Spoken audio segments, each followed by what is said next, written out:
Yeah. Well, we see you in Manchester, Anthony. Yeah, cool. Bless. How you doing, Jay? You good? Yes. Yeah, doing good. Thank you. Good. I know you were in Brazil for the Olympics this past summer. Obviously, being a former Olympic gold medalist yourself, do you take any inspiration from the athletes you saw there were fighting? 100%. Like as I said, like I'm always in training camp, so like getting out to actually watch some boxing, and my teammates I've seen putting in work was really good. So like Joe Joyce is such a beast, man. Like his work rate is something I've never seen, but I've seen him work in order to perform the way he does. So it's really inspiring sitting back and watching him.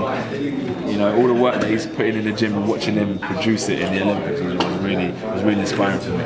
Obviously, back in 2013, you had to make an important decision whether to turn professional or stay as an amateur. I think I interviewed Fraser Clark recently, and obviously other former Olympians. What advice would you give them in the sense that whether to turn pro or to stay amateur, especially if they've won medals? Follow your gut instinct, because the one thing about turning pro is once you sign that contract, there's no going back. You know, when you're an amateur, you can lose a couple and win a couple, then say, you know what, I'm going to turn pro. But in your pros, if you lose a couple, win a couple, you can't go back. Sure. So just whatever decision you decide to make, just make sure you're very happy with it, because there's no turning back after that pro contract signing. You've got to live life with no regrets. So that's what I can say, is follow your gut decision and be happy with the decision that you make. Absolutely.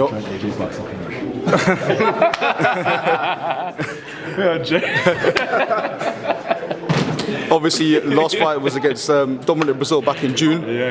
You've had a nice, well-earned rest after a very busy period. How are you approaching this fight now with Eric? Now you've had that nice rest. Well, that's what I say. Like normally, I'm tired. I'm eating. I'm travelling down from sparring today. It's a bit up and down, but I've learned a lot from that last fight from Brazil. To be fair, with Dominic Brazil, and I feel better. I feel good. I feel more relaxed. My body's actually in better condition now than it is before, a week before the fight. So it's just been a blessing, that break and everything that we learned before training for Eric Molina. What I've taken from that for now has been phenomenal. Absolutely, and of course, I know you never like to talk ahead of future opponents, but obviously, you know, Eddie Hearn has even said that a deal has been agreed to fight Klitschko in the spring. So, what are you doing to keep your mind purely focused on December? Yeah, man. I'm here focusing on this big poster. You know, that's my duty, that's my job, and I need to focus on Molina. As boring as it sounds, do you know what I mean? It's the reality of things. I mean, Eric Molina is here in the UK and he's training to beat me.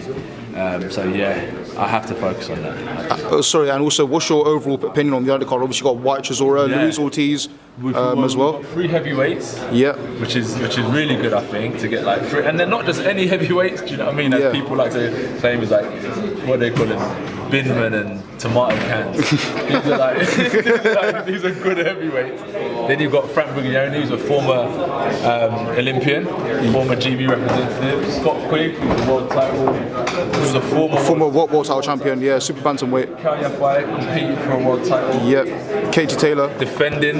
Yeah, Katie Taylor's like a 2-time Olympic medalist or something like that. Jose Burton, who's on the rise, is a massive prospect.